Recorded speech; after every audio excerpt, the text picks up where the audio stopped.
Bonjour à toutes et à tous, j'espère que vous allez bien. Je vois que vous commencez à être nombreux à nous avoir rejoints en cette fin de matinée, donc je propose qu'on débute. Voilà, donc bienvenue sur ce webinaire autour de des réglementations et des financements en Europe pour le secteur des batteries. Avant de démarrer dans le vif du sujet, petit rappel technique. Alors, j'espère que vous voyez bien mon écran. Si mes collègues peuvent me faire signe pour me dire si voilà, tout est bon.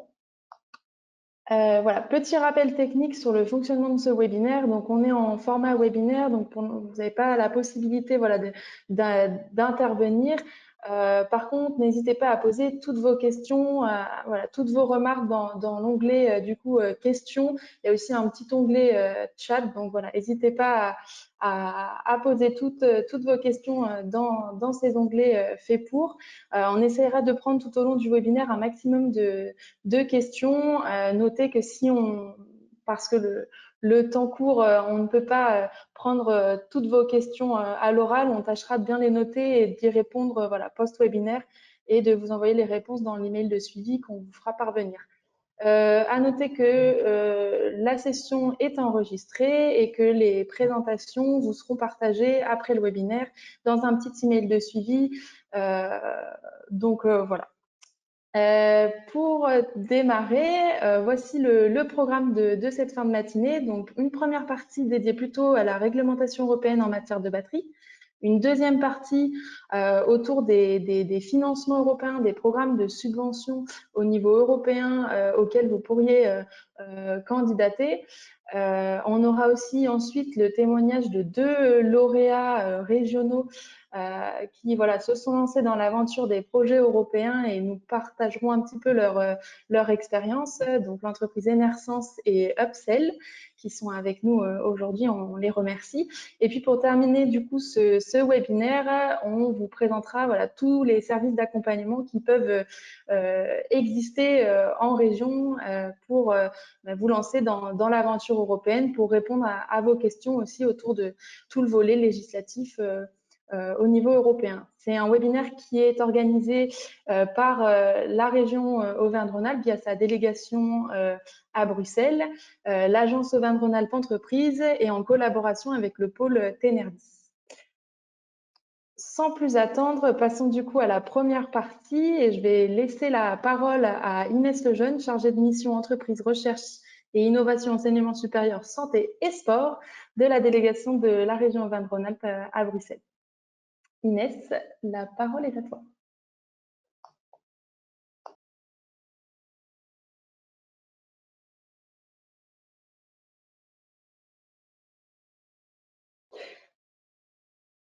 Inès, je crois qu'on ne t'entend pas.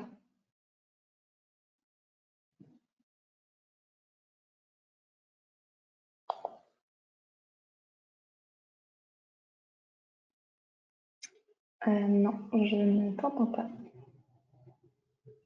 Il fallait bien que ça démarre par un petit rappel.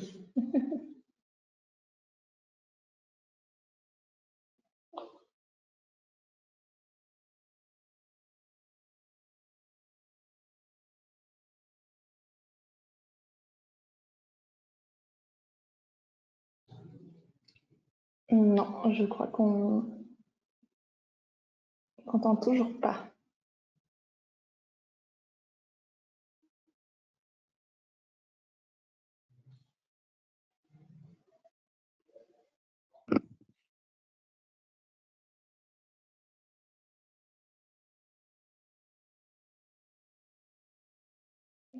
Je ne sais pas si je suis la seule à ne pas entendre Inès. Est-ce que mes collègues peuvent nous faire signe?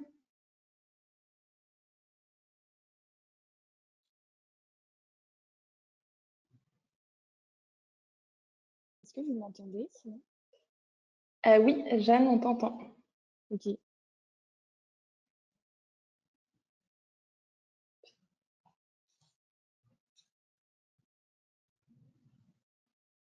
Je pense que Inès va passer du coup sur le poste de Jeanne.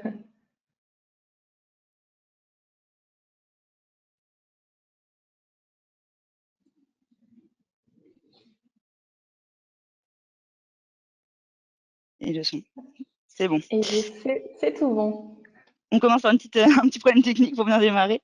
Du coup, je vais essayer de vous faire une présentation courte et non exhaustive du cadre réglementaire en matière de batterie au niveau européen.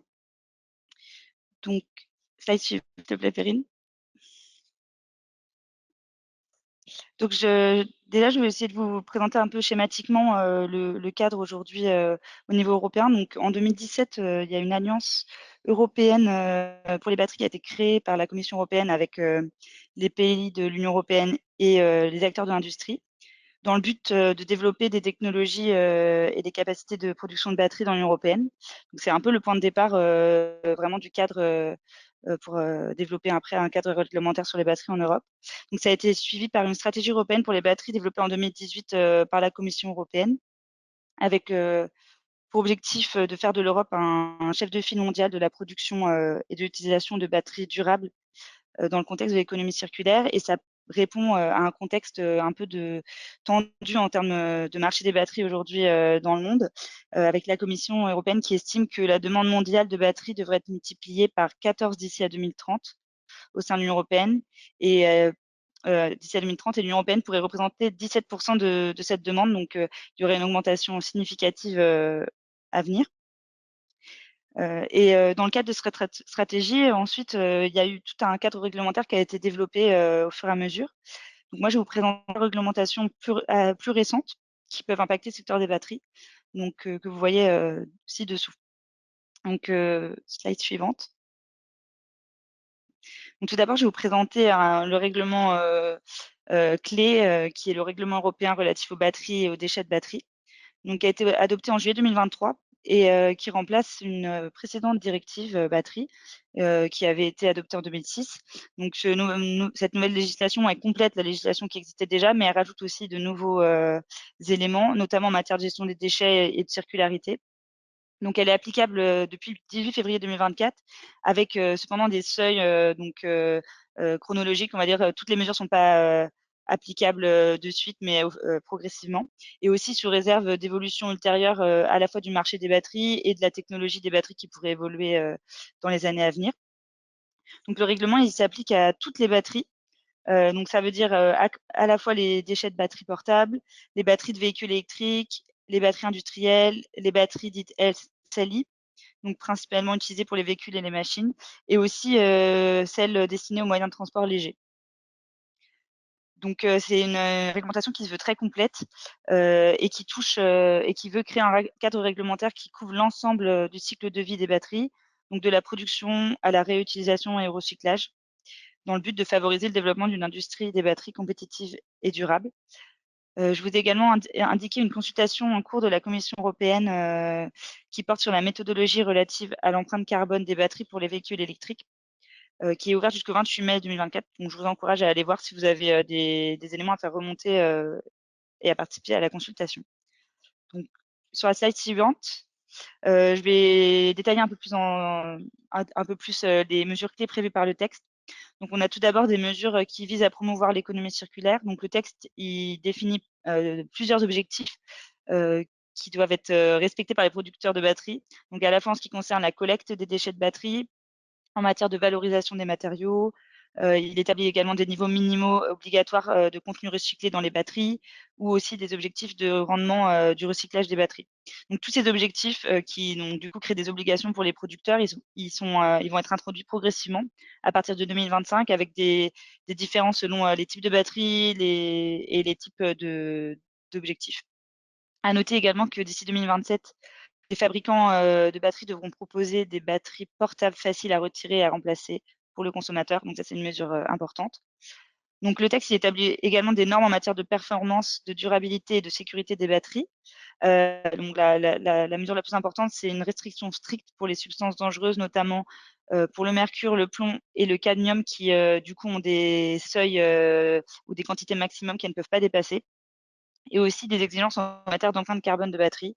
Donc les producteurs devront déclarer, devront remplir une déclaration relative à l'empreinte carbone et devront apposer à leur batterie une classe de performance liée à l'empreinte carbone de ces batteries. Donc il y a également des exigences en matière d'étiquetage, de marquage d'information. qui vont être introduites progressivement et qui portent sur un ensemble d'informations, donc que ce soit les composants des batteries et leur contenu recyclé, les procédures de collecte, l'état de santé de la batterie ou la durée de vie prévue de la batterie. Et il est prévu qu'à partir du 18 février 2027, toutes les batteries devront être marquées d'un code QR qui, du coup, permettra aux consommateurs d'avoir accès à toutes ces données. Et il y a également la mise en place d'un passeport numérique de batterie. Donc ça, c'est pour le producteur de la batterie qui devra, dans ce passeport, collecter les informations qui concernent les batteries mises sur le marché et les exigences relatives à leur durabilité. Et enfin, des règles relatives au devoir de diligence des entreprises. Donc ça, c'est la responsabilité des entreprises, mais qui ne concerne a priori pas les petites et moyennes entreprises qui seraient exemptées de ce devoir de diligence.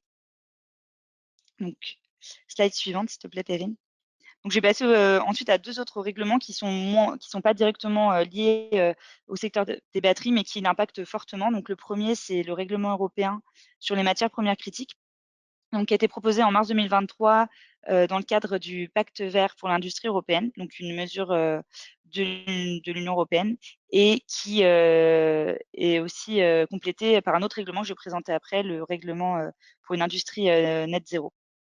Donc, le texte, il a formellement été adopté le 18 mars 2024 et vous pouvez trouver du coup la version en française du texte sur le lien que j'ai indiqué dans le PowerPoint, qui a été publié au début mai.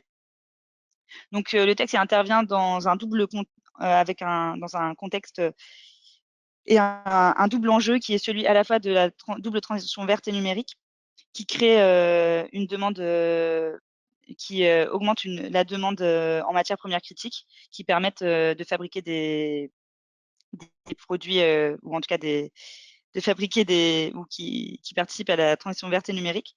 Donc, pour indication, l'Agence européenne des matières premières, elle considère que la demande de lithium pour les batteries dans l'Union européenne devrait être multipliée par 12 d'ici à 2030 et par 21 d'ici à 2050. Donc, on est vraiment sur des grosses augmentations de la demande. Et dans ce contexte, on est aussi très fortement dépendant des pays tiers pour l'approvisionnement en matières premières critiques. Par exemple, rien que pour les terres rares lourdes, la Chine, elle fournit 100% de l'approvisionnement. Donc, on est complètement dépendant de ce pays. Et il y a certaines autres matières premières sur lesquelles on dépend aussi énormément de 1 ou 2 pays. Donc, ça peut créer des risques de perturbation dans la chaîne d'approvisionnement. Et c'est l'objectif de ce règlement de garantir l'accès de l'UE à un approvisionnement plus sûr et durable en matières premières critiques. Donc, dans la slide suivante, je vous mets de façon schématique les 4 objectifs clés de ce règlement que je vais détailler par la suite. Donc, je vais passer la slide un peu plus rapidement, mais vous pourrez revenir dessus. Donc, sur la slide suivante, donc, les 2 mesures clés du règlement, c'est que tout d'abord, il définit des objectifs à atteindre pour 2030 en termes de consommation annuelle de matières premières dans l'Union européenne. Donc, ces 3 niveaux, c'est que l'Union européenne souhaite qu'au moins 10% de la consommation annuelle de matières premières de l'UE proviennent de l'extraction locale, au moins 40% proviennent de la transformation au sein de l'Union européenne et au moins 25% soient issus de matières recyclées. Donc ça, c'est des objectifs pour 2030. Et donc après, toutes les mesures du règlement visent à pouvoir compléter ces objectifs. Donc ensuite, le texte établit aussi 2 listes de matières premières qui sont considérées comme essentielles aux transitions vertes et numériques et également à l'industrie de la défense et de l'espace. Donc sur le petit schéma à droite, je vous les ai indiquées. Donc toutes les matières premières font partie d'une liste donc, de 34 matières premières qui sont considérées comme critiques. Et dans cette liste, on a une deuxième liste de 17 matières premières qui sont considérées comme stratégiques. Donc, elles sont encore plus sujettes à des risques d'approvisionnement et encore plus essentielles à cette transition et énergique, à cette transition digitale et énergétique. Et on retrouve notamment le lithium, le cobalt et le nickel, donc, qui sont essentiels à la fabrication de batteries. Donc, sur la slide suivante, je reviens un peu en détail sur certaines des mesures clés prévues par le texte et qui peuvent impacter le secteur des batteries. Donc, tout d'abord, on voit que le texte il définit un cadre de sélection et de mise en œuvre de projets qui définit comme stratégiques. Donc, ces projets stratégiques, c'est des projets qui sont réputés contribuer à la sécurité de l'approvisionnement en matières premières stratégiques de l'Union européenne. Et ce qui est important à souligner, c'est que ce statut prioritaire des projets stratégiques, ça leur permet de bénéficier de conditions plus favorables. Donc à la fois, ça permet aux États membres d'accélérer la mise en œuvre des projets liés aux batteries ou aux projets stratégiques, mais les batteries reviennent souvent dans ces projets. Et aussi, ça établit des délais maximum pour la procédure d'octroi de permis pour les projets stratégiques. Donc 27 mois pour les projets d'extraction et 15 mois pour les projets de transformation ou de recyclage. Et les États membres doivent s'engager à respecter ces délais. Donc ensuite, le deuxième objectif de ce texte, c'est de diversifier les importations en matières premières critiques de l'Union européenne. Donc je vous ai mis l'objectif à l'horizon 2030, qui est assez ambitieux, c'est de ne pas avoir plus de 65 de notre consommation annuelle dans l'Union européenne qui proviennent d'un seul pays tiers pour chaque matière première stratégique, à tout stade de transformation. Donc pour ce faire, la Commission européenne et l'Union européenne, elles poursuivent le développement de partenariats stratégiques avec des pays tiers sur les matières premières critiques. À ce jour, il y en a 12 qui ont été signés avec des pays tiers et 3 qui ont été signés rien que depuis début 2024. Il y en a un qui peut être particulièrement intéressant, c'est un partenariat qui a été signé avec la Norvège et qui est spécifiquement sur les batteries et qui a été signé en mars 2024. Donc, le troisième objectif, c'est d'améliorer la capacité de l'Union européenne à suivre et à atténuer les risques de perturbation d'approvisionnement en matières premières critiques. Donc, comme c'est indiqué, le but, c'est de voir l'évolution des risques d'approvisionnement. Donc ça passe par un suivi et une surveillance des risques qui sera établi à la fois par la Commission européenne et les États membres en collaboration, y compris avec des tests de résistance. Et les États membres devront aussi communiquer à la Commission européenne des informations sur l'état de leur stock stratégique de matières premières critiques. Pour ce qui concerne plus les entreprises, le texte prévoit des préparations des entreprises au risque, mais avec des obligations qui s'appliquent plus aux grandes entreprises qui devront recenser tous les 2 ans l'état de leur chaîne d'approvisionnement en matières premières critiques. Donc voilà. Et enfin, il y a des mesures pour renforcer la circularité et la durabilité des matières premières critiques consommées dans l'UE, notamment qui encouragent les États membres à adopter des plans d'action nationaux pour la durabilité et la circularité. Donc enfin, sur le troisième texte que je voulais vous présenter, qui est fortement lié à l'autre règlement sur les matières premières critiques. Donc c'est le règlement européen pour une industrie zéro net, qui n'a pas encore été formellement officiellement adopté dans sa version finale, mais qui a été approuvé par le Parlement européen le 25 avril 2024 et qui s'inscrit dans le même contexte, donc avec un rôle central des technologies et des composants à zéro émission nette pour parvenir aux objectifs de neutralité climatique que s'est fixé l'Union européenne d'ici à 2050. Toujours avec le défi que ces technologies zéro émission nette, elles sont fabriquées en grande partie par des matières premières qui sont critiques, dont l'approvisionnement dans l'Union européenne est lié à une forte dépendance des pays tiers. Et donc, je vous ai mis l'objectif général du règlement. Donc, c'est d'améliorer la compétitivité de l'industrie zéro net européenne, donc faire un peu de l'Union européenne un champion en matière de fabrication et d'industrie zéro net pour atteindre les objectifs climatiques de l'Union européenne d'ici à 2050. Donc, slide suivante. Donc là, je vous ai listé les 19 technologies zéro net qui sont répertoriées dans le texte. Donc, le texte, en fait, il identifie 19 technologies considérées comme essentielles pour atteindre les objectifs de décarbonisation de l'Union européenne. Et on retrouve les technologies des batteries et les technologies de stockage d'énergie. Donc, slide suivante. Donc, le fait que les batteries et les technologies liées aux batteries, elles soient dans ces stratégies, dans ces technologies zéro net, ça va leur permettre de bénéficier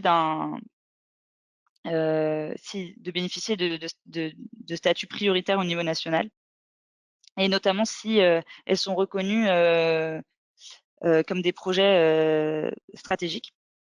Donc, il s'agit de projets de fabrication de technologies net zéro qui sont situés dans l'Union européenne et qui contribuent notamment à la réalisation des objectifs de l'UE en matière de climat ou d'énergie. Et dans le cadre de ce règlement, les projets stratégiques qui bénéficient de pareils de délais maximaux pour la délivrance de permis de construction ou d'extension de projet. Donc, c'est 12 mois maximum pour les projets supérieurs à 1 gigawatt et 9 mois maximum pour les projets inférieurs à 1 gigawatt pour les projets stratégiques. Et on a aussi des délais maximum pour les projets classiques qui obligent les États membres à respecter ces délais. Donc, ensuite, le texte il prévoit aussi une facilitation des conditions d'accès au marché public pour les produits zéro net, avec un critère de durabilité environnementale à respecter. Et donc, j'ai également indiqué des mesures qu'on appelle bac à sable réglementaire pour encourager l'innovation. Donc, en fait, l'idée, c'est de permettre le développement et l'essai de ces technologies net zéro innovantes dans un environnement réel contrôlé pendant une durée limitée avant qu'elles soient mises sur le marché. Donc, c'est de créer un environnement où on rassemblerait toute la chaîne qui permet la fabrication de ces technologies sur un même territoire. Voilà. Le texte, il introduit aussi la notion de vallée d'accélération net zéro. Donc, il s'agit de territoires qui concentrent plusieurs entreprises concernées par une technologie particulière. Et en fait, il relève du choix des États membres de décider de désigner ces vallées d'accélération net zéro, s'ils le souhaitent. Et après, ces vallées d'accélération net zéro, ça serait des zones spécifiques qui permettent d'accélérer les activités industrielles sur une technologie propre. Donc voilà. Encore une mesure qui est un peu moins, qui est peut-être un peu plus anecdotique, mais qui sera un peu le cadre de gouvernance du règlement, c'est la création d'une plateforme Europe Net Zero. Donc c'est une plateforme qui va réunir la Commission européenne et les États membres et qui supervisera toutes les mesures prévues par le règlement, voir s'il y a des mesures qui doivent évoluer ou s'il y a par exemple des financements qui doivent être débloqués, ce genre de choses. Et elle pourra aussi inclure des représentants du secteur et d'autres experts du secteur. Et enfin, il y a aussi une mesure qui vise à renforcer les compétences sur ces technologies net zéro, avec la mise en place d'académies européennes de l'industrie zéro net sur les technologies qui ont été identifiées, donc les 19 technologies identifiées. Et ces académies, elles développeraient des programmes de formation qui de compétences et de qualifications sur les technologies zéro net dans le but de créer des emplois de qualité et des emplois très qualifiés sur ces technologies qui sont qui sont très spécialisées et pour permettre d'avoir un vivier d'emploi pour ces secteurs. Donc voilà, j'ai peut-être parlé un peu vite, j'ai essayé de rattraper le retard que j'ai pris et j'espère que c'était assez clair. N'hésitez pas à poser des questions si vous avez besoin. Aucun problème. Merci beaucoup Inès pour cette présentation très exhaustive qui montre aussi bien que les batteries, c'est un enjeu très fort, un enjeu très stratégique au niveau européen. Donc, comme l'a dit Inès, on peut prendre quelques questions. Je crois que dans le chat, pour l'instant, il n'y a pas forcément de questions, mais n'hésitez pas, c'est le moment de poser toutes vos questions. Et je rappelle que du coup, cette présentation vous sera transmise après l'événement dans un email de suivi, voilà, pour les personnes qui nous ont rejoints en cours de route. Non, eh bien, je pense qu'il n'y a pas de questions pour l'instant, peut-être a posteriori. En tout cas, n'hésitez pas, la délégation se tient à disposition pour répondre à vos questions sur ces sujets et ces enjeux législatifs au niveau européen. Hop. Ah, on a peut-être une question. Je ne vois pas de texte ou mesures concernant les équipements et les machines. Je ne sais pas si Inès, tu as des éléments de réponse ou s'il faudra creuser un petit peu plus. Je suis pas certaine d'avoir complètement compris la question, mais après, je pense que les 2 derniers règlements que j'ai présentés, c'est des règlements qui sont plus larges, vraiment sur les matières premières critiques et aussi sur ces technologies zéro net. Et par contre, si c'est vraiment des choses sur les batteries, il faut vraiment aller voir le premier règlement que j'ai présenté. J'ai présenté de façon très condensée, mais c'est un règlement qui est très très large parce qu'il comprend vraiment toute la chaîne de valeur, tous les types de batteries qui ont toutes des dispositifs ou des mesures qui s'appliquent différemment. Donc, je conseille vraiment d'aller le voir en détail. Voilà. Et n'hésitez pas si vous avez voilà, des questions un peu plus précises sur les textes, etc. Voilà, les équipes, que ce soit de l'agence, de la région ou de TNR10, sont à disposition pour voilà, aller un peu plus creuser et en fonction voilà, de votre projet et de votre expertise. Je crois que je ne vois pas d'autres questions. Voilà. Bon, s'il y a d'autres questions qui viennent en cours de route, on pourra voilà, les prendre à la fin du webinaire. Ah, peut-être une autre question. À quelle échéance sera mise en place l'Académie européenne? Les formations étant un sujet d'actualité. Effectivement. Alors pour les académies européennes d'industrie zéro net, c'est une très belle proposition qui a été faite dans le texte, mais en fait, vu que le texte n'a pas encore été formellement adopté, ni publié au journal officiel. Pour l'instant, ça ne sera pas encore mis en place. Donc, je pense qu'on aura des informations par la suite quand le texte sera vraiment adopté et pourra être entré en vigueur. Donc, pas prévu dans un futur proche, plutôt moyen terme. Non, je pense que ça sera plutôt fin 2024, début 2025, si on a des informations, parce que vu que là, il n'y a plus de parlement. Très bien. Est-ce qu'on a d'autres questions ou on passe à la suite? Bon, je ne vois pas d'autres questions arriver. En tout cas, vous n'hésitez pas si vous en avez dans l'onglet questions. Eh ben, merci Inès, on se retrouve tout à l'heure du coup et on va passer à la deuxième partie de ce webinaire, cette fois dédié au programme de subvention au niveau européen. Donc là, je vais laisser la parole à Pauline Bonino, responsable projet européen du pôle de compétitivité Tenervis, et à Auraline Liard, chargée d'affaires Europe pour l'agence Auvergne-Rhône-Alpes Entreprises à Bruxelles. Bonjour, on va vous présenter quelques appels à projets, quelques possibilités de financement européen pour vos projets. Voilà, on va faire une présentation assez généraliste, sachant que si vous avez des questions plus précises sur votre cas particulier ou sur votre recherche de financement, vous pouvez revenir vers TNR10 ou l'agence Auvergne-Rhône-Alpes Entreprises ou la délégation de la région à Bruxelles qui pourront vous indiquer plus précisément quel type d'appel peut vous concerner. On va d'abord voir les projets collaboratifs Horizon Europe, puis les EIC, et Auraline vous présentera l'Innovation Fund et le programme Eurostar. Le projet donc Horizon Europe, c'est le gros programme recherche et innovation de l'Union européenne pour la période 2021-2027. On ne sait pas comment il s'appellera après. Le budget initial était de 95,5 milliards d'euros pour toute la période. Ce programme se divise en trois piliers. Un pilier sciences d'excellence qui est plutôt pour de la recherche fondamentale, pour les universités et les centres de recherche. Le pilier 2 qui concerne en fait un peu tout le monde, qui propose des appels thématiques répondant à des défis sociétaux et industriels, qui se divise en 6 clusters, si je ne me trompe pas. Le cluster le plus intéressant pour le secteur des batteries, c'est le cluster 5, climat, énergie, mobilité. Et enfin, un pilier 3, dans lequel on retrouve plutôt les questions d'innovation, avec c'est dedans qu'on retrouvera l'EIC accélérateur notamment. Dans le pilier 2, donc, on a ce fonctionnement en cluster avec des appels à projets thématiques. Et ce sont des appels pour des consortiums de partenaires de différents pays européens ou d'États associés au programme. Donc, qu'est-ce qu'un projet collaboratif? Donc, déjà, qui est concerné? À peu près tout le monde. Ce qui compte, c'est d'être une entité légale, donc les entreprises, start-up, PME, grands groupes, les laboratoires académiques, les centres de recherche, les collectivités. Après, tout le monde peut candidater à un projet Horizon. Qui apporte un projet Horizon, donc une subvention à hauteur généralement entre 60 et 100% du budget.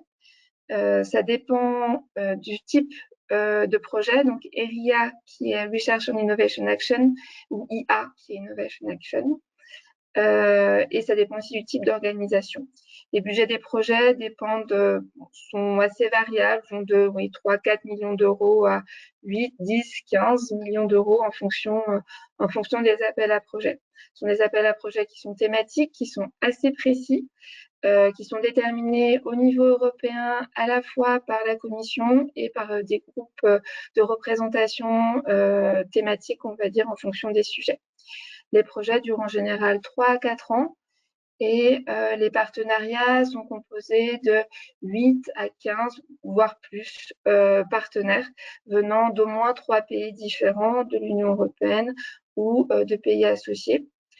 On va d'un TRL assez bas, 3,5 dans les RIA, à un TRL assez élevé, 5, 6, 7, voire 8 dans certaines actions d'innovation.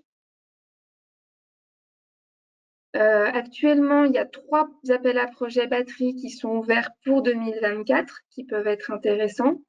Le programme de travail pour l'année 2025 et les années jusqu'en 2027 ne sont pas encore déterminés.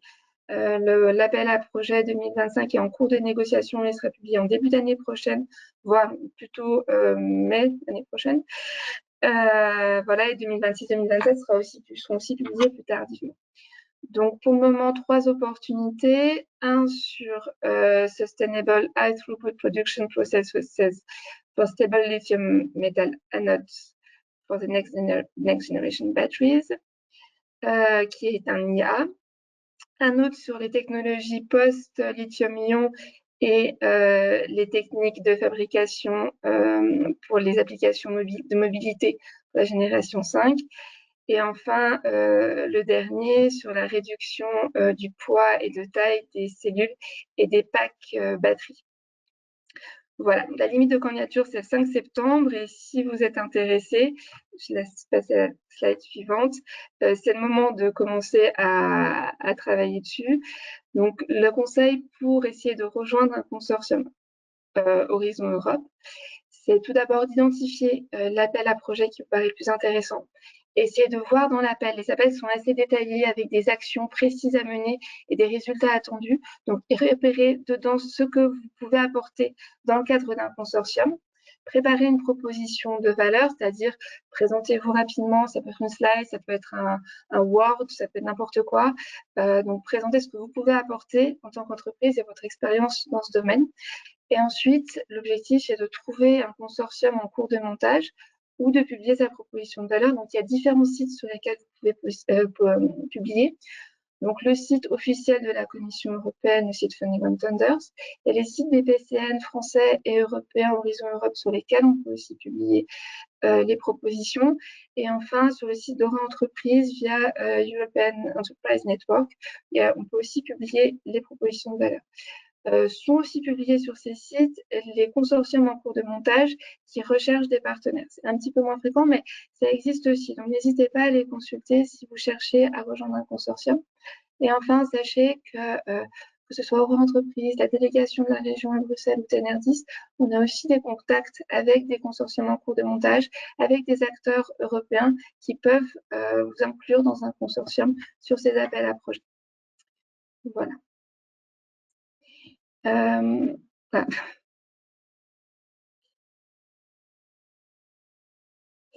Ensuite, le deuxième type d'appel dans Horizon Europe qui peut être intéressant, c'est l'EIC Accelerator.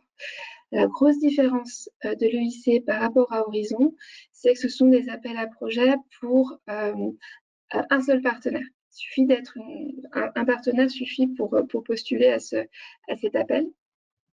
Donc, c'est un programme de soutien financier du pilier 3 qui propose un mix entre subventions jusqu'à 2,5 millions d'euros et ou d'investissement. Voilà, il peut y avoir juste des subventions ou subventions plus investissement avec un total de 15 millions d'euros par projet. Les appels peuvent être de 2 ordres. Il y a des projets ouverts, c'est-à-dire qu'aucune thématique n'est imposée. Et il y a aussi des projets challenge avec une thématique définie chaque année en lien avec les politiques européennes qui sont prioritaires pour l'année en cours. Sont donc des modes bénéficiaires, c'est vraiment à destination start-up PME. Ces types de projets visent à l'accélération du déploiement d'innovations de rupture. Ce sont des projets aussi qui nécessitent des besoins financiers très importants et risqués.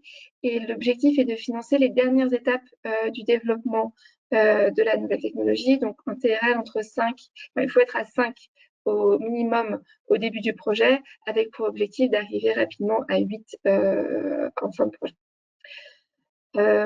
Actuellement, on a un challenge qui est intéressant pour le secteur des batteries, qui est assez généraliste, avec un budget autour de 50 millions d'euros, avec qui prétend avoir pour objectif d'augmenter la fabrication d'énergie renouvelable, qui produit de la chaleur et de l'électricité à partir de sources renouvelables à différentes échelles, différents emplacements et différentes utilisations. Le développement de technologies d'exploration, d'exploitation minière et ou de traitement, de synthèse des matériaux à l'exclusion des matières premières critiques qui font partie des sources d'énergie renouvelable. Et enfin, le développement des technologies de recyclage ou de réutilisation des composants des sources d'énergie renouvelable, y compris les métaux, pour en faire des matériaux et ou des composants utilisables. Donc pour le IC Accelerator, il y a à peu près 2 deadlines par an, donc il y en a une qui vient de passer et la seconde sera en septembre. Donc si vous voulez candidater, c'est maintenant qu'il faut commencer à préparer son dossier. Voilà, je laisse la parole à Auraline pour la deuxième partie des programmes. Oui, merci. Bonjour à tous. Alors, moi, je vais faire le troisième focus qu'on a choisi aujourd'hui, c'est sur l'Innovation Fund. C'est aussi un très gros programme doté de 40 milliards d'euros sur 10 ans, de 2020-2030. Et là, vraiment, le but, c'est de financer la mise sur le marché des technologies. Donc, le but, ça permet de financer une démonstration commerciale de technologies innovantes qui a prouvé qu'elle était à faible intensité carbone pour la mettre sur le marché. Donc, ça s'adresse à des entreprises innovantes, évidemment, et de toute taille. Donc, c'est intéressant pour aussi les PME. Et ça couvre des secteurs de l'énergie ou de l'industrie. Et là, on a détaillé un petit peu l'acier, les produits chimiques, le papier, mais notamment du coup les batteries, qui font partie d'un secteur à forte consommation énergétique. Là, à noter que du coup, il faut faire attention, c'est des projets qui ne sont pas de type recherche et développement. C'est vraiment faut faire attention à cette maturité technologique parce que il faut atteindre, ça finance des projets qui partent du TRL 8. On l'a juste pas dit, donc je précise, TRL, c'est une échelle en fait qui a été établie. TRL pour Technology Readiness Level. Qui va de 1 à 9. Et 1, c'est pour vraiment la recherche fondamentale qui se fait, comme on a dit, en université, en centre de laboratoire, etc. L'échelle et le niveau 9, qui vraiment est là, le produit est mis sur le marché, en fait. Donc là, c'est un programme qui finance un niveau TRL du coup très élevé. Donc typiquement, le TRL 8, on a mis entre parenthèses, ça correspond à peu près à la première application industrielle d'une technologie ou le développement d'une technologie qui n'est pas encore disponible sur le marché. Donc, en termes de typologie, ça peut être des projets monobénéficiaires où vous pouvez partir seul sur un projet comme ça, ou collaboratif, mais c'est pas imposé. Il est attendu pour ces projets-là qu'ils aient un minimum d'investissement de 2,5 millions et sur ces 2,5 millions, il y aura un taux de financement de 60% qui sera permis par le fonds d'innovation. Alors, il y a pour ce projet un appel à projet par an, pour ce programme, pardon, un appel à projet par an. La prochaine ouverture sera fin d'année 2024 et là, on n'a pas encore la date, donc on pourra vous la communiquer dès qu'on en saura plus. Et je voulais souligner que les nouveautés 2024, c'est qu'il est en cours, en tous les cas, c'est en cours de discussion, de négociation. Ils réfléchissent à créer un nouvel instrument spécifique pour la chaîne de valeur des batteries. Parce que l'idée, ce serait de financer jusqu'à 3 milliards d'euros sur les 3 prochaines années. Et ce serait dédié vraiment à soutenir la production de batteries en Europe. Donc, ce prochain instrument financier sera mis en place pour le prochain appel à projet. Et alors, ce que j'ai précisé en italique, c'est que du coup, c'est quelque chose qui est encore en cours de négociation, d'élaboration. Donc, du coup, la Commission européenne et l'agence CINEA qui gère le fonds d'innovation proposent une consultation qui sera prochainement ouverte où vous pouvez faire remonter vos besoins, des problématiques ou des choses comme ça. Il y a aussi une prochaine réunion avec les parties prenantes qui est ouverte. Ça se tient à Bruxelles. Il y en a une qui s'est tenue il y a quelques semaines, voilà, et une qui se tiendra dans quelques semaines aussi ou dans quelques mois. J'avoue que j'ai pas la date encore, mais c'est vraiment, ça peut être intéressant. Voilà, si vous voulez porter des problématiques ou des besoins, ça peut être intéressant. Alors, voilà, je vois qu'il manque des petits morceaux, mais ça arrive. Alors là, le focus 4, va le faire sur le programme Eurostar. Là, on l'a surnommé un petit partenariat pour les PME et les startups innovantes parce que c'est un programme qui est dédié aux PME et aux startups qui ont un projet de R&D, à la différence du coup du fonds d'innovation. Là, ça finance des projets de R&D avec un minimum un seul partenaire d'un autre pays. C'est pas forcément un pays européen, puisque là, j'ai précisé 36 pays éligibles, donc là, des pays associés à ce programme qui sont pas forcément des pays européens.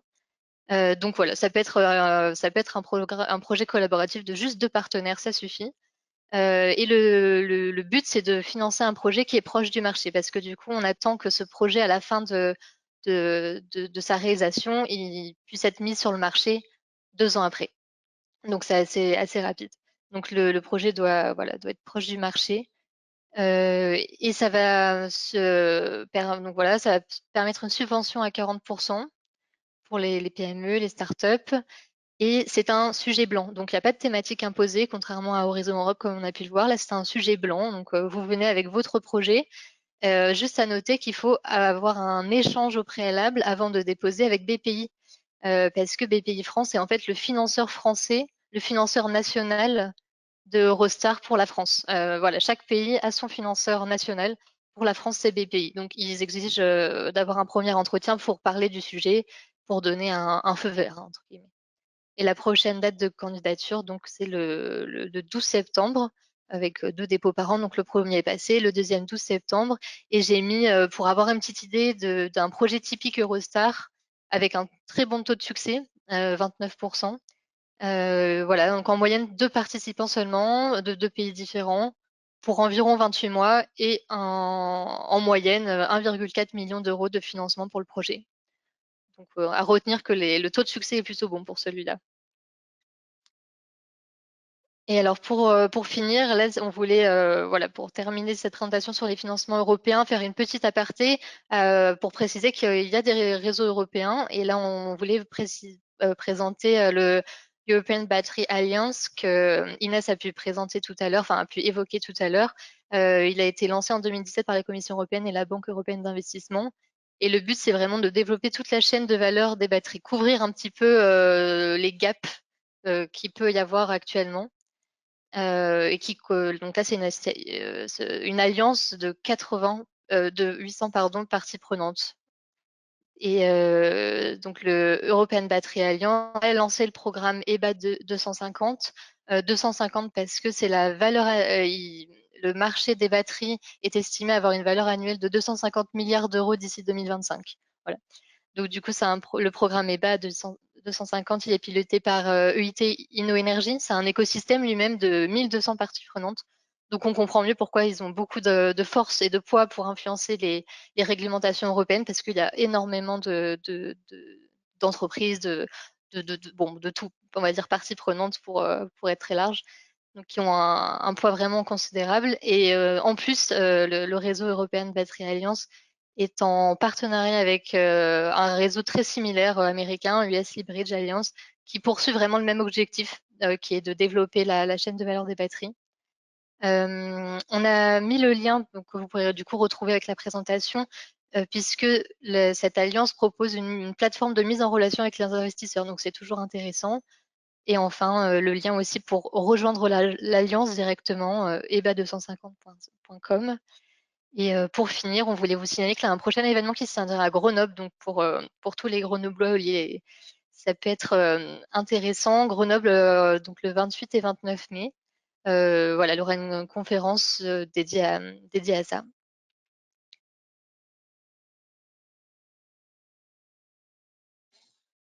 Merci Pauline et Auraline pour focus sur voilà, certaines opportunités des financements au niveau européen, comme on vous l'a dit, donc il y a énormément de financements possibles. Donc voilà, n'hésitez pas à voilà, revenir vers nous. Peut-être que là, voilà, on avait choisi de faire un focus sur 4 opportunités, mais il en existe bien d'autres. Donc peut-être que voilà, il y a une autre opportunité qui peut être en adéquation avec votre projet. Comme juste après la présentation d'Inès, je vous propose aussi de prendre quelques questions et je vois que dans le chat, nous avons déjà 2 questions. Donc Pauline Oraline, nous constatons que les gigafactories en Europe s'équipent en masse avec des lignes de machines chinoises avec des prix politiques et non économiques. Comment des entreprises de fabrication d'équipements européens peuvent faire valoir leurs compétences et leurs coûts réels? Je ne sais pas qui de Pauline ou d'Oraline veut apporter des éléments de réponse.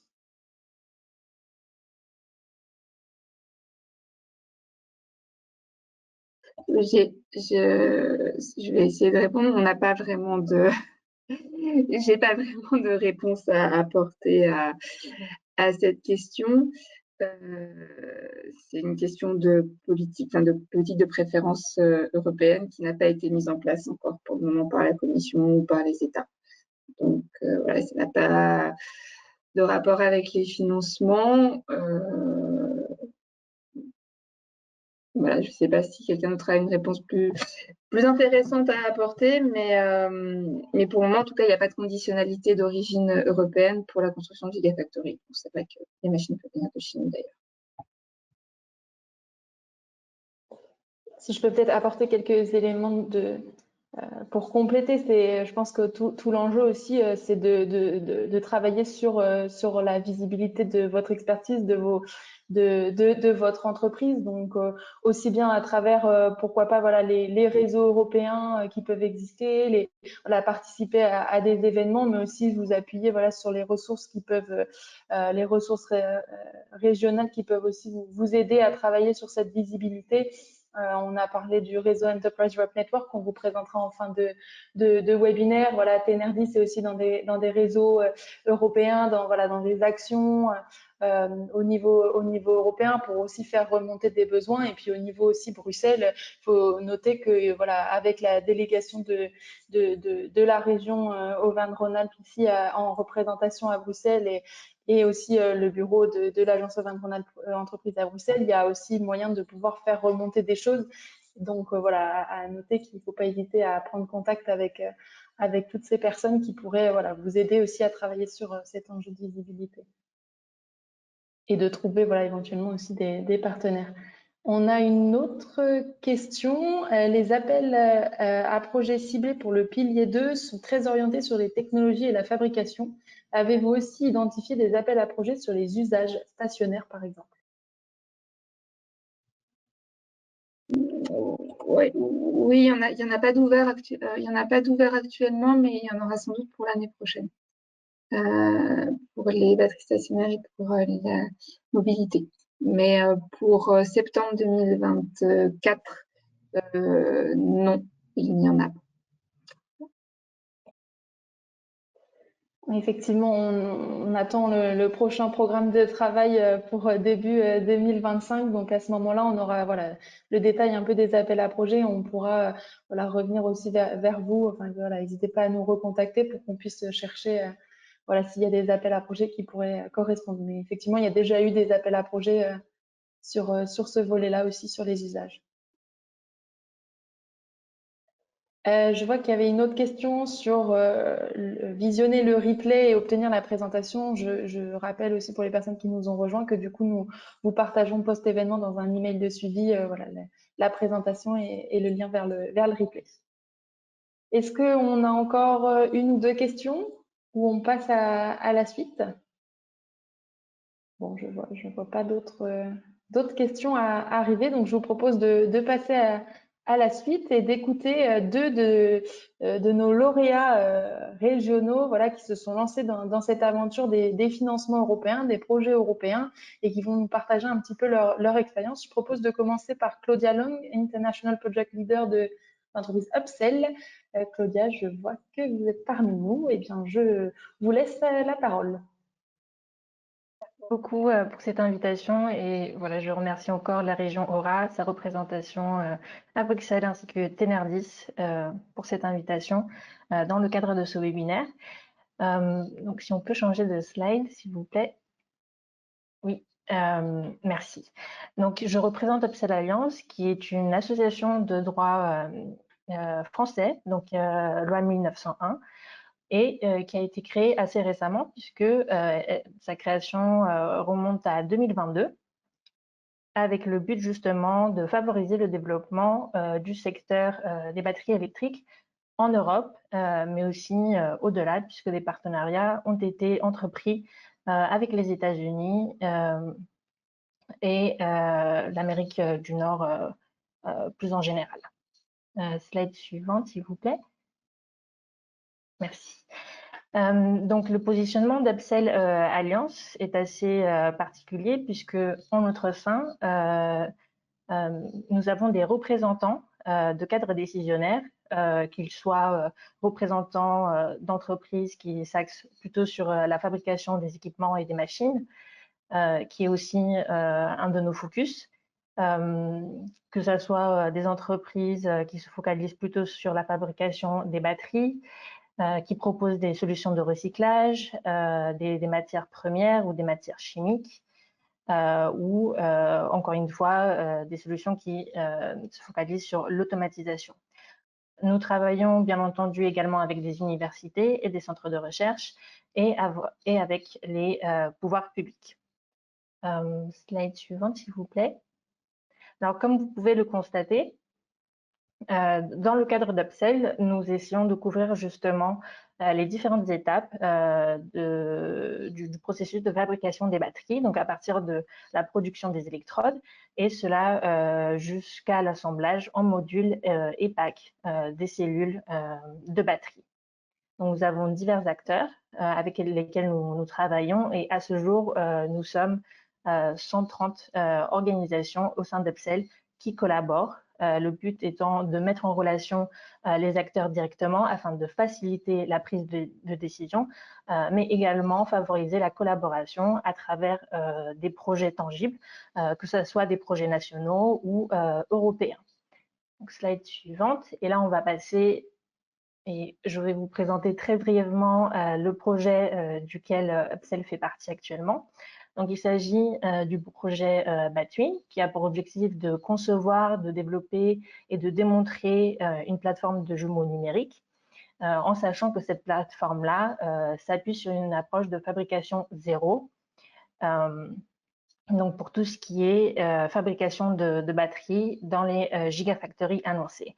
Donc, il s'agit ici d'un projet qui est financé par Horizon Europe. Donc, c'était un appel du cluster 4, me semble-t-il, qui a été ciblé, donc dans le cadre du pilier 2 du programme. Donc, c'est un projet assez large, puisque comme vous pouvez le constater, nous avons 16 partenaires. Et parmi ces partenaires-là, nous avons 10 compagnies et au sein de ces acteurs, 4 PME sont présentes. Donc, le projet fait intervenir des acteurs de 10 États européens, mais aussi du Royaume-Uni, en sachant que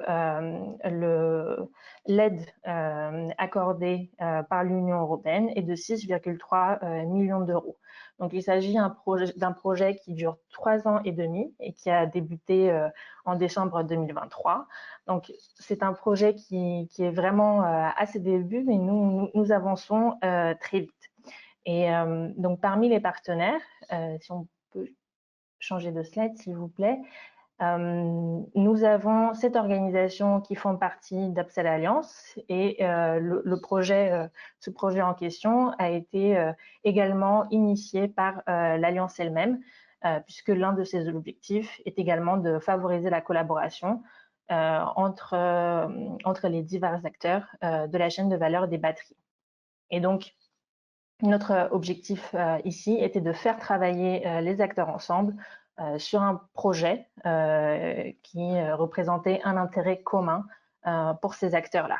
Donc, vous avez des acteurs comme Politecnico di Milano, donc, qui est une école très reconnue en Italie, en Europe, mais aussi dans le monde, classé 7e dans les classements universitaires.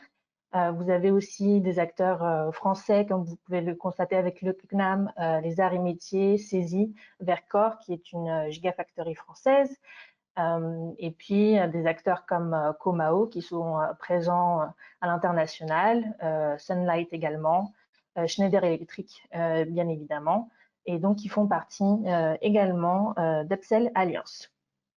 Maintenant, pour quelques conseils que nous pourrions justement vous donner pour cette participation à des projets européens, qui est d'ailleurs très importante.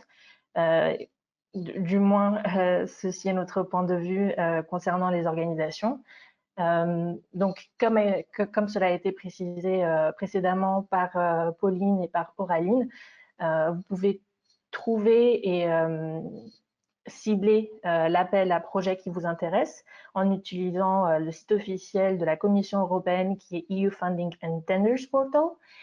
Et bien évidemment, si cela n'a pas encore été le cas, vous pouvez également créer votre identifiant pour l'organisation, donc le numéro PIC.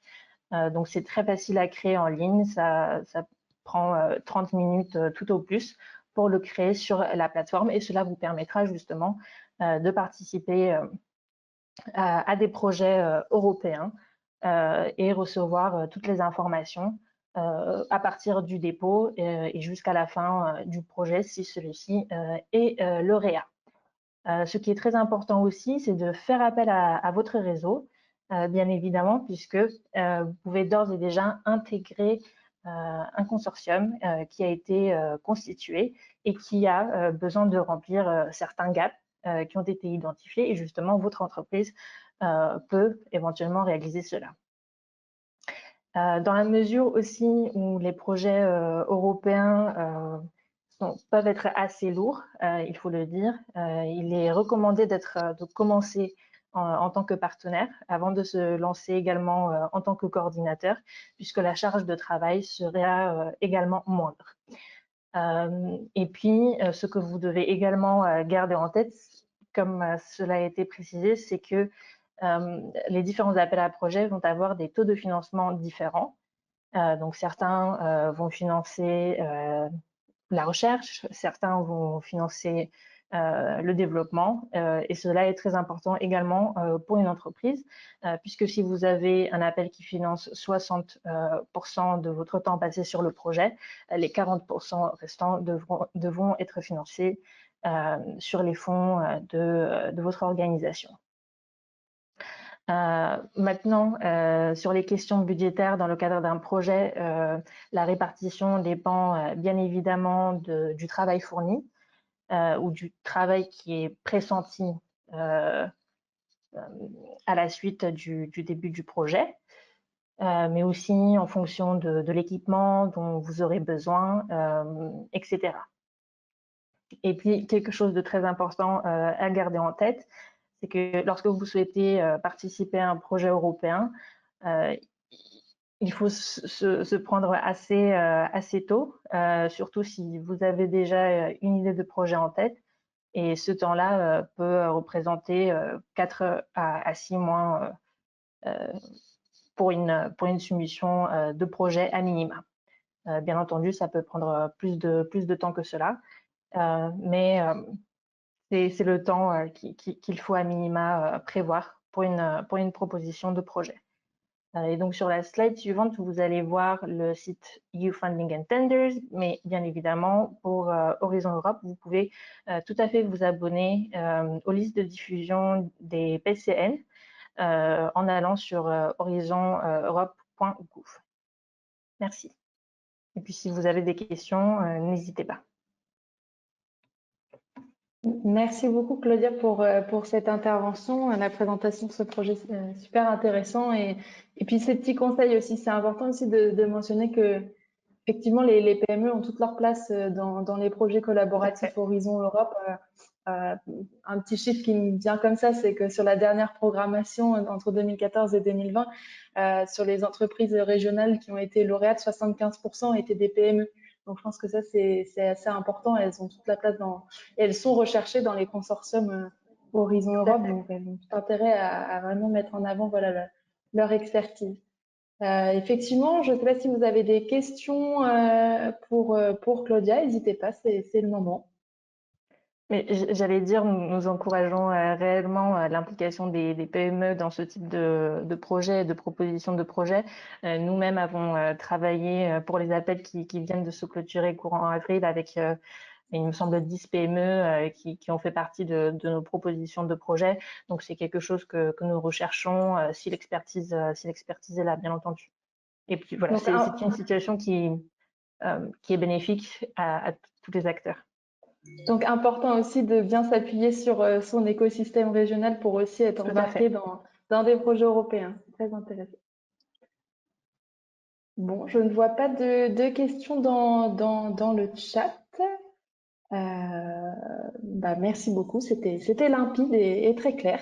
Merci d'avoir été avec nous pour ce webinaire. Et voilà. Merci à vous. On va passer maintenant au deuxième témoignage de l'entreprise Enersense. Est-ce que David Le Sueur est avec nous? Je suis là. Bonjour à tous. Parfait. Eh bien, je vous passe la main pour un petit retour d'expérience sur votre participation au projet européen. Bien, merci pour l'invitation à ce témoignage. Alors, j'aurais pas de slide à faire défiler, mais effectivement, l'idée, c'est de brièvement vous présenter qui est Enersense et puis comment on en est arrivé à être participant d'un EIC Accelerator. Donc, Enersense, on est aujourd'hui une PME d'une dizaine de personnes qui est experte dans la synthèse d'un matériau super isolant thermique qui s'appelle l'aérogel de silice. Alors, la société a été créée en 2010 par le groupe chimique PCAS, un groupe français, et on est quelque part devenu une start-up en 2018 lorsqu'on est devenu indépendant. Et cette prise d'indépendance nous a autorisé certaines choses, et notamment à nous reposer des questions sur notre positionnement produit, et de réorienter nos matériaux qui initialement avaient été conçus pour des applications bâtiment, les orienter pour de nouvelles applications en lien avec la thématique du webinaire d'aujourd'hui. Donc fabriquer des matériaux aérogel de silice isolants thermiques très minces pour les incorporer dans les modules de batterie entre les cellules et de façon à apporter ce qu'on appelle le management thermique et améliorer la sûreté de fonctionnement de ces matériaux. Alors, dans le cadre du témoignage d'aujourd'hui, donc on a commencé cette démarche un petit peu avant, je reviendrai dessus, mais on a commencé concrètement les travaux dans le cadre d'un EIC Accelerator début 2022, initialement prévu pour 24 mois de travaux. On a signé en début d'année un amendement et donc on est aujourd'hui à 8 mois de la fin du projet. Et pour aller directement au sujet qui intéresse certainement beaucoup de monde, cet EIC nous a permis d'obtenir une subvention de 2,5 millions d'euros, assortie d'une promesse en equity de 3 millions d'euros, soumise à condition. Alors je dirais pour compléter mon témoignage que candidater sur un programme EIC Accelerator, donc programme monopartenaire, ça n'a pas été, je dirais, le fruit du hasard. C'est le fruit d'une longue démarche. Notamment, donc quand j'ai cité qu'on était devenu indépendant en 2018, on s'est reposé la question de savoir où on en était de notre histoire industrielle, où on voulait aller, et on a participé à des programmes, notamment un programme qui s'appelait Innovation PME à l'époque, qui était soutenu financièrement par la région. Et on s'est interrogé donc notamment sur la valeur ajoutée apportée par notre produit, et puis de manière associée à ça sur la roadmap industrielle, commerciale et financière qui devait accompagner cette volonté de développement si on voulait effectivement réussir. Et dans le cadre une fois qu'on a eu établi ces roadmaps, eh bien, on a essayé de mettre en face les sources de financement possibles ou les types d'aides possibles. Et par rapport à l'état de maturité technologique auquel on était arrivé à cette période-là et où on voulait aller, on a ciblé que les programmes du type EIC Accelerator étaient les plus adaptés à notre cas puisqu'ils nous permettraient effectivement d'accélérer la mise sur le marché de notre produit. Alors, L'EIC pour nous, donc programme monopartenaire, c'était pas un coup d'essai en termes de financement européen, puisqu'au préalable, on avait déjà participé à 2 H2020 collaboratifs, dont notamment un des 2 dans lequel on était porteur de projet. Donc, quelque part au sein de l'entreprise, on avait, je dirais, la pratique du montage de projets européens et déjà des bonnes notions, je dirais, des contraintes qui s'imposeront à nous lors de la phase de montage et puis après en cours de projet. Néanmoins, donc, on s'est quand même appuyé sur des partenaires hein, tels que les pôles de compétitivité, notamment Tenerdis, et puis sur Auvergne-Rhône-Alpes Entreprises, pour nous aider au montage de ce projet dans les phases de relecture et de façon à déposer un projet le plus abouti possible. Alors, ça ne s'est pas fait tout seul néanmoins, hein, puisque cette démarche, on l'avait débutée dès 2020. Donc, il faut savoir qu'effectivement, sur des projets tels que l'EIC, le taux de réussite est relativement faible. Donc, on l'a obtenu à la 3e soumission. Et c'est un point un petit peu particulier, c'est aussi que c'est un format de dépôt de projet qui a évolué au cours du temps et qui est toujours en cours d'évolution. Et donc, c'est un point important de ne pas négliger la quantité de travail qui est à fournir, ne serait-ce que pour la phase de dépôt de projet. Alors, pas que sur le fond, mais également sur la forme. Nous, sur les 3 soumissions, en fait, à chaque fois, le format de la soumission a été différent. Et donc, pour nous, ça avait été un choix stratégique de s'appuyer sur un cabinet de projet extérieur, donc un sous-traitant quelque part, qui nous a permis à chaque fois d'être mis au courant suffisamment tôt des évolutions du format du dépôt du projet. Donc ça, c'est un conseil global, hein, c'est de ne pas se contenter de monter le projet tout seul, même si on a lu le règlement, parce qu'entre le moment où on va lire le règlement et au moment où on va faire le dépôt, sur des formats de projet qui sont en perpétuelle évolution, il peut y avoir des changements significatifs qui peuvent effectivement plomber un peu le dépôt de projet. Donc, appuyer sur les pôles de compétitivité, sur Auvergne-Rhône-Alpes Entreprises et éventuellement, si c'est également un choix économique à prendre en compte, mais s'appuyer sur un cabinet d'ingénierie de projet extérieur. L'autre point de conseil, c'est de effectivement pas négliger le temps que ça va prendre à l'équipe en interne. C'est clairement du temps qui va être pris sur d'autres tâches que les membres de l'équipe projet peuvent être amenés à effectuer, hein, que ce soit des gens de la R&D, des gens du marketing. Et dans certaines phases du dépôt, on peut représenter sur certaines semaines hein, plusieurs équivalents temps plein à l'échelle de la semaine quand on a des jalons importants à franchir dans la phase de dépôt de projet. Donc voilà. Après, effectivement, sur ces types de projets-là, par rapport, si je fais un comparatif avec les H2020 auxquels on a participé au préalable, on est sur un format beaucoup moins scolaire que dans les H2020. J'avais trouvé que les H2020, je dirais, le format était cadré, on cochait les bonnes cases. Dans le cadre de l'EIC, mais peut-être que le format du dépôt de projet a évolué depuis, hein. On était beaucoup plus dans une relation assez proche finalement de celle qu'on rencontre nous aujourd'hui lorsqu'on est en discussion avec des investisseurs potentiels. Donc plus dans une discussion investisseur à entité qui cherche des fonds, avec des phases de négociation, des discussions beaucoup plus de personne à personne, aussi par le fait que on est monopartenaire. Mais donc globalement, il n'y a pas que des tableaux Excel à remplir avec des chiffres et des business plans, il y a aussi toute une phase qui consiste à être convaincant parce qu'on est dans la relation de personne à personne dans le cadre d'un EIC. Et donc le tout, c'est que le contenu technique du projet, les financements qu'on demande et quelque part l'histoire qu'on raconte, l'ensemble, ça doit former un tout qui est 100% crédible et cohérent. Et ça, c'est vraiment un point clé dans le cadre d'un EIC, également aussi parce que le niveau de TRL de départ est plus élevé que sur les H2020 auxquels on avait participé. Donc voilà, donc grosso modo ce retour d'expérience. Donc et je disais voilà, on était beaucoup en relation personne à personne, mais c'est également comme ça que s'est faite la négociation pour négocier 1 an de projet supplémentaire, enfin sans rallonge de budget bien sûr, mais vraiment une relation de personne à personne avec le project officer. Donc voilà, donc ça c'est où on en est aujourd'hui avec le projet EIC qui est en cours.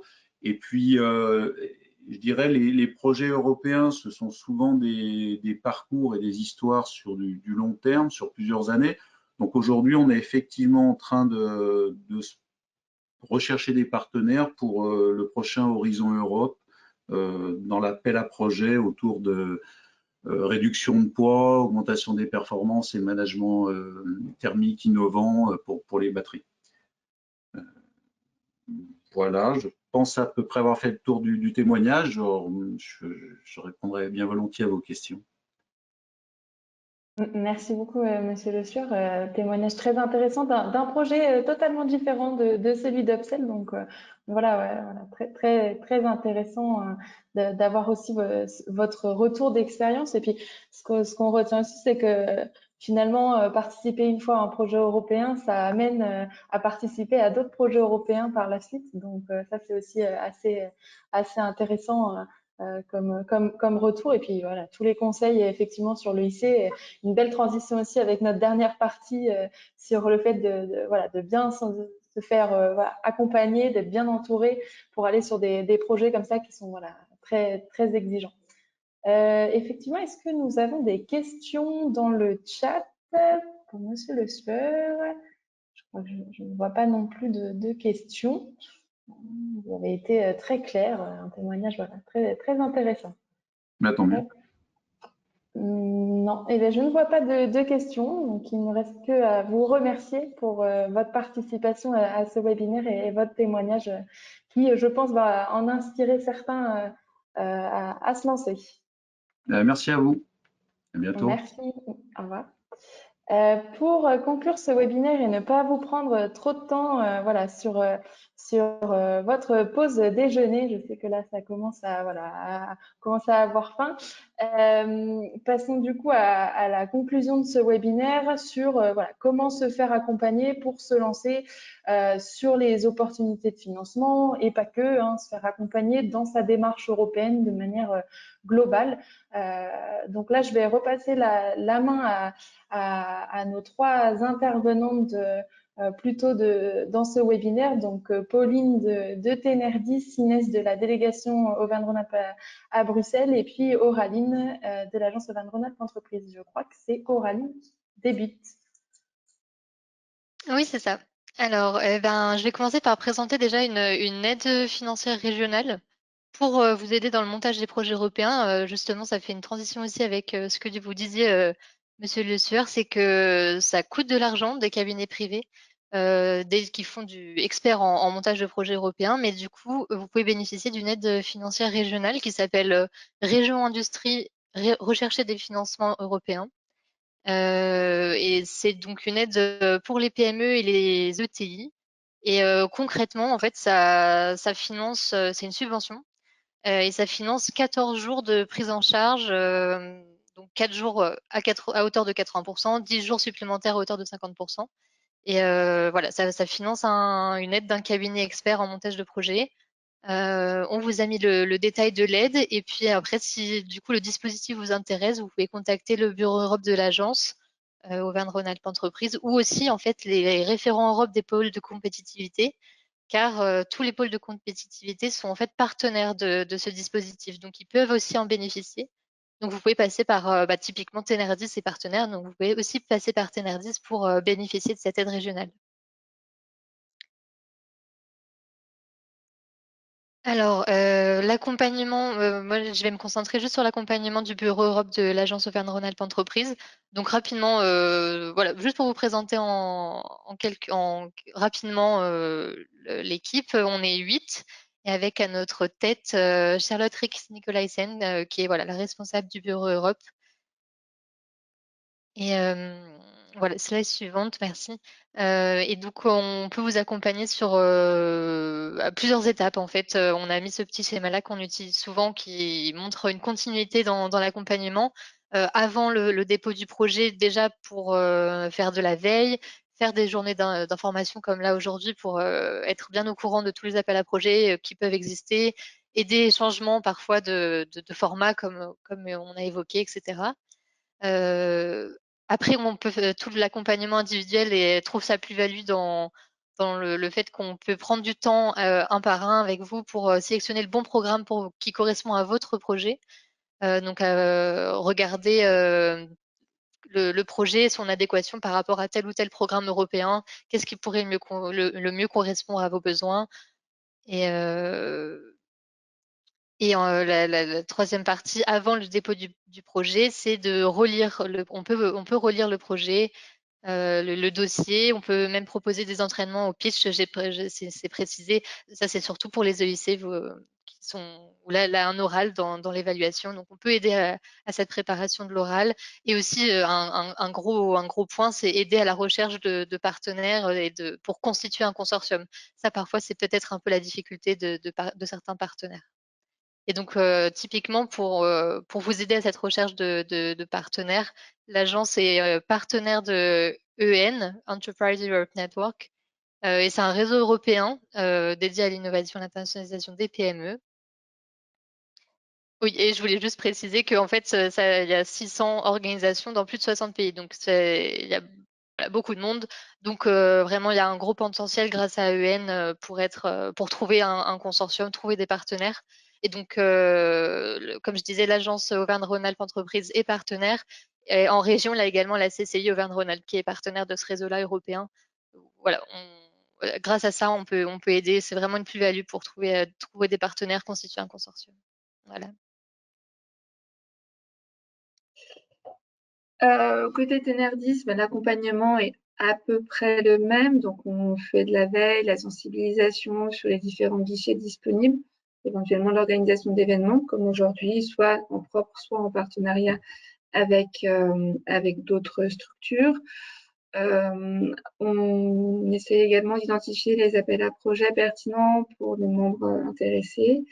Et on les accompagne dans la maturation du projet, la rédaction notamment de concept notes ou de propositions de valeur pour rejoindre un partenariat. On peut également aider à la recherche de partenaires ou de partenariats pour les entreprises ou les collectivités, parce que parmi nos membres, nous avons également des collectivités. On peut également relire les dossiers de candidature pour tout type d'appel à projet. Comme le disait Auraline, on participe également à l'accompagnement de la région sur la préparation à l'EIC Accelerator. Et enfin, on peut rédiger des lettres de soutien si c'est nécessaire pour renforcer les dossiers des candidats. Voilà, je laisse la parole à, je ne sais plus qui parle, doit parler maintenant Inès, je pense.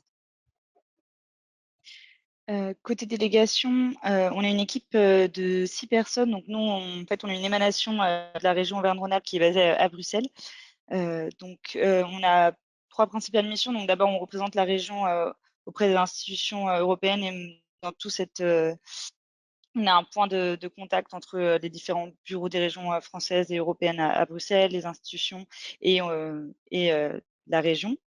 Ensuite, on a un gros rôle d'information. Donc, on informe à la fois les acteurs régionaux et la région de ce qui se passe à Bruxelles. Donc, nous, on fait de la veille à la fois en termes de réglementation européenne et de financement, qu'on communique principalement via des newsletters. Donc, on a des newsletters thématiques selon nos portefeuilles respectifs. Donc, on est 4 chargés de mission qui avons un portefeuille particulier. Donc, Sylvie Dietrich plutôt sur le numérique, tourisme, culture, handicap, citoyenneté et info communication.